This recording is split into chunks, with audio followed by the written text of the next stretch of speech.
General merchandise stores were common in the 1800s and early 1900s. Some of the earliest stores were located in Rockville. Others sprang up around railroad stations, and still others were found in crossroads communities like this one on Woodfield Road just outside of Damascus. The Woodfield Country Store was built in 2 stages. The center section dates back to 1890. The additions on either side were completed in 1910, providing living space for the shopkeeper's family. Today, the store is owned by Mike and Deanie McGrady.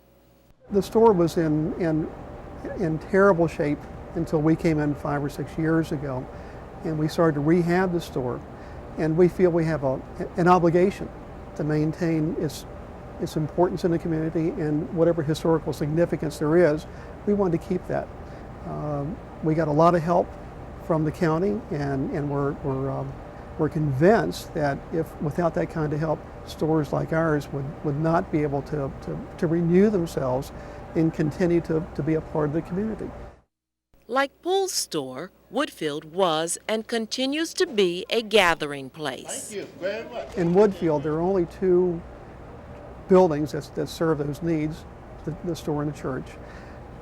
Even today, we have community members gathering here. We don't have meeting rooms, but if you watch them on a Sunday morning or when folks go to work and come home in the evening, see lots of groups of people in the parking lot and in the stores.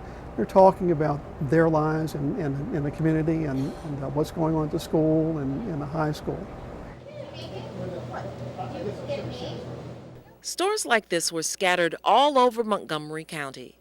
Holland's store, still operating today as the Red Door Store, sits at the corner of Lay Hill and Norwood Roads. Notice the 2 wings of this building. One was the store, the other was the living quarters.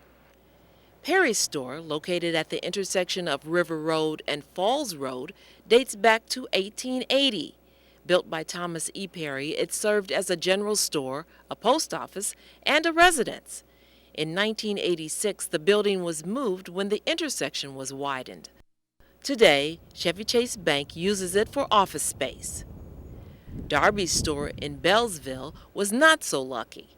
Built in 1910, it is another good example of the general stores of that era. Unfortunately, today it stands vacant and at risk of being lost. The Bethesda Community Store was built in 1924. At that time, shopkeepers were no longer living in the same building. This explains why it is smaller than the earlier stores. Mike Henderson and his family have been operating this store since 1984. Well, it was more of my father's idea. When he moved here from West Virginia, he came in here and liked the place and was always inquiring when the former owner was ready to leave, he'd like to take over. So in 1984, when they were retiring, he bought the business. I guess it had some sort of a charm to it that my father was attached to. I mean, other than that, then, you know, once you get here a while and you meet all the nice people, you kind of get, you know, drawn into the atmosphere. Mike's father bought the business from Ernie Caudill, who had owned the store since 1945. Bethesda was very different back then. We had a customer that came in one day.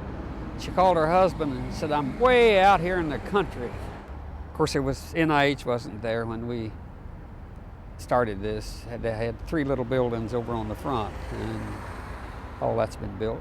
Hospital was barracks when we came here. Today, the Bethesda Community Store does an active lunch business, serving people from all ends of the spectrum. It also draws people who are just intrigued. There are a few things left from the old Bethesda, but most of the stuff now is, you know, new, made of concrete and whatnot.